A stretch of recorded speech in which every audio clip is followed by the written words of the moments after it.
All right, so we have the April schedule that just dropped, not just a few minutes ago, for everything coming out in April.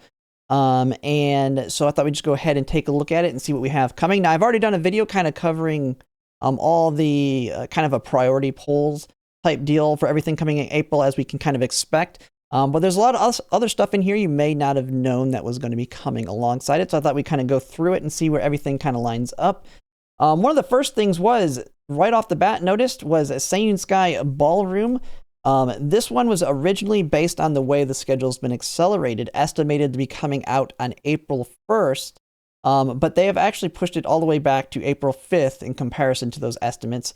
So it's a little bit slower on the acceleration side. What this does mean is we will not have her available to build for the Pisces Cup. Now, she was nothing too incredible for it, so you're not really missing out on too much. But it does suck because she's really focused towards longs, and we're not going to have the next long, the Arima Keenan, all the way until Grand Live. But still, really good pickup there coming out April 5th. And alongside that, we're going to be having their event coming out. Now, I haven't made my video on this specific event yet, but one of the things that we're going to be seeing with it is it's going to be the very first event, which I have right here. It's going to be the first event where we get the better rewards, where it's now going to start including the hint books. And so now that you don't get a crazy amount, but these hint books are going to be enough to just kind of top up an Uma here or there, like your more used ones, to get extra discounts, like Mihono Bourbon, for example, Valentine's Bourbon. A lot of people, she's like going to be used in most of their champions meetings. You can utilize these to try and get like her groundwork, get all that stuff up, because those are like, you're going to take that every single time you build her, and you're going to probably build her quite a few times. And these might be all you need to kind of finish some of those benefits. So we'll be having that from now on in our story events. So really nice. That'll be coming soon here. Now, I will say the support card for that one, I don't know if I have it up here, but let me pull it up. The support card, not all that great. I mean, I guess if you're brand spanking new, you're brand spanking new, it can be access to your first speed card, has 2 speed bonus, 20% friendship bonus, so not all that strong there. Special priority is pretty low, at least has some friendship gauge. But it does have straightaway spurt for end closers, I guess. And a heal, not a really all that good heal on her for them, but it is something if you need a heal in the future. That's that one. Not a very good card. I mean, I'm a collector, though. Make sure you get it, just for the sake of having it. But we have that. And then Nishino Flower coming, 7 days later on April 12th. Big pickup for your pace chasers. And then we have right after, and of course, we have the support cards that come alongside it. Then Muteki with the Ines Fusion Twin Turbo reruns. And then Aries Cup. Now, they already announced the Aries Cup coming April 20th. And so we'll be finishing up Pisces Cup here in a few days. I mean, we're going into round 2 tomorrow. Then we have that buffer day on Friday. And then Saturday will be the last day.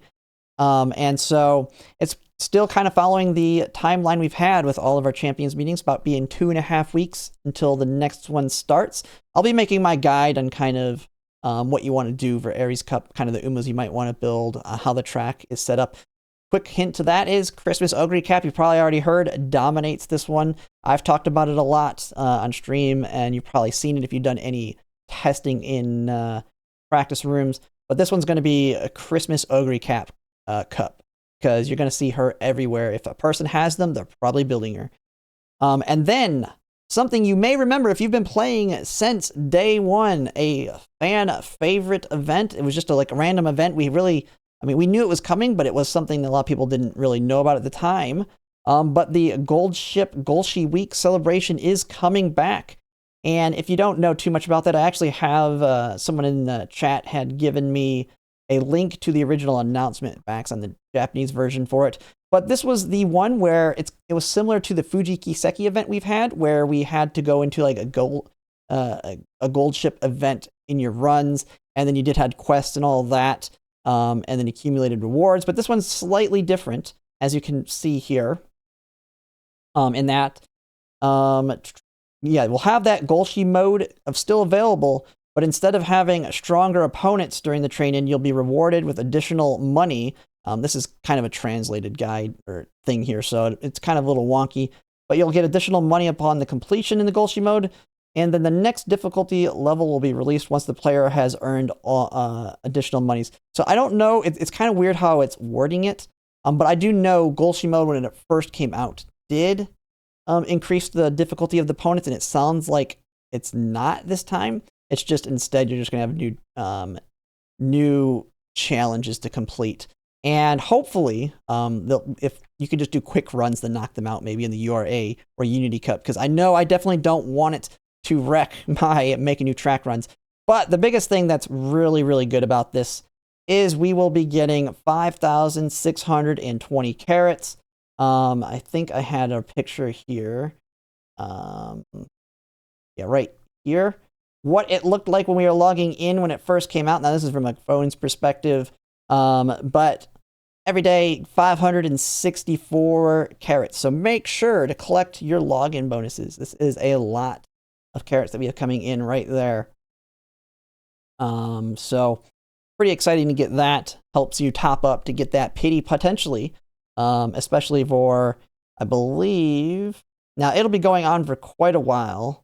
And actually, yeah, it'll already be too late for Nishino Flower. But if you're somebody that wants to have that strong late surger in King Halo Cheerleader, which is coming right during it, that might be enough to help guarantee you get her, because very strong acceleration ult for the 1600 Tokyo Mile. So we have, and which she's coming right after it.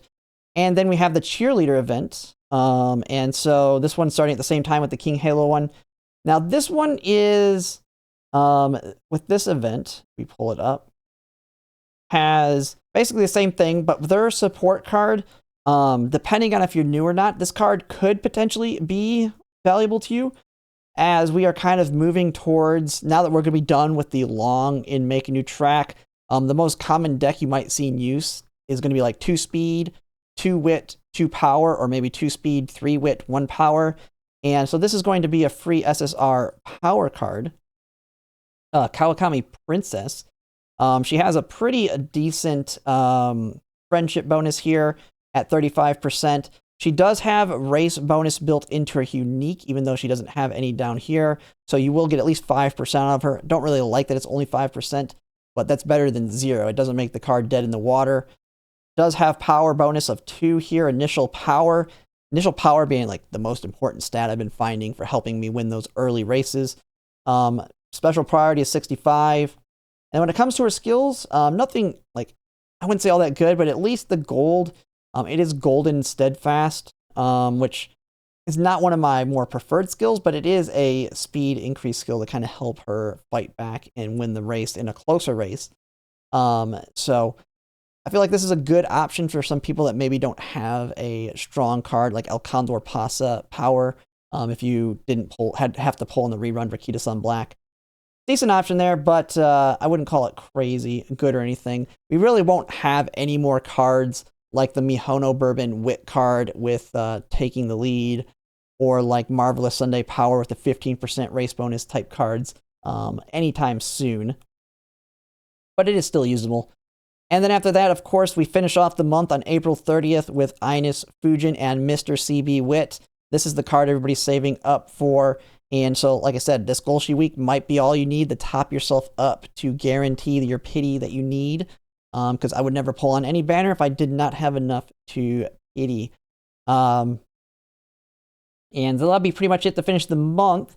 And so if we actually kind of look at the calendar here, because they have not updated this yet, it kind of lines up mostly with it. With Ines Fujin, originally was going to start on April 27th based on our estimates. So it's 3 days later than we expected. So while it was 4 days later for Seiyun Sky, they slightly catch it up again with Ines Fujin. And so a little bit of slower movement. I wouldn't say it's all that much slower, but it is a little bit slower. And so we'll be ending the month with that one still as expected. But yeah, that's going to be pretty much it for everything we can expect in April. It is a jam-packed month for me personally in terms of Umas. A lot of good pickups. None of them like big must-haves, but there's a lot of value in them. And then, of course, Mr. CB at the end of it, which I know a lot of you who use end closers are going to like that. But yeah, that'll be pretty much it for now on the schedule. And if you like my content, if you could like, comment, and subscribe, it really helps. And thanks for watching.